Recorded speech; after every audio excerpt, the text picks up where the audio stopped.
இப்போ நீங்கள் பார்த்துட்டு இருக்கிறது என்ன பார்த்தீங்கன்னா, நாம் விதைச்சிருக்கிற பனை விதைங்க. ஆமாம், இன்றைக்கி வந்து பார்த்தீங்கன்னா ஞாயிற்றுக்கிழமை. அது மட்டும் இல்லாமல் ஆவணி முதல் நாள். இப்போ வந்து மழைக்காலம் என்பதனால பனை விதைகள் சீசன் இப்போ தான் ஆரம்பிச்சிருக்கு. அதனால் நம்ம பகுதியில் வந்து பனை விதைகளை நாம் கிட்டத்தட்ட ஒரு 2000 விதைகளுக்கு மேலே சேகரித்து வச்சுருக்கிறோம். அந்த விதைகளே வாரந்தோறும் சனி மற்றும் ஞாயிற்றுக்கிழமைகளில் நம்ம பகுதிகளில் எங்கெல்லாம் பனை மரங்கள் தேவைப்படுகிறதோ அங்கெல்லாம் பனை விதைகளாக விதைத்து வருகிறோம்.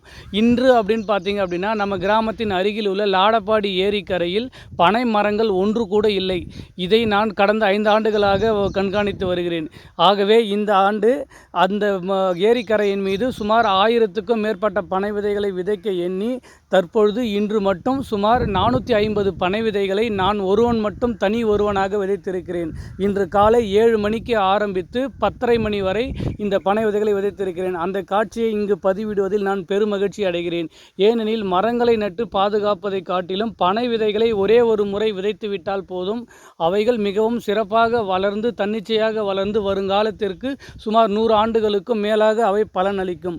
ஆகவே உங்கள் ஊரில் மரக்கன்றுகள் அதிகம் நட விரும்பினால் தற்பொழுது இருக்கும் இந்த சூழ்நிலையை பயன்படுத்தி அதிகமான பனை விதைகளை நட்டு பனை மரங்களை உருவாக்குங்கள்.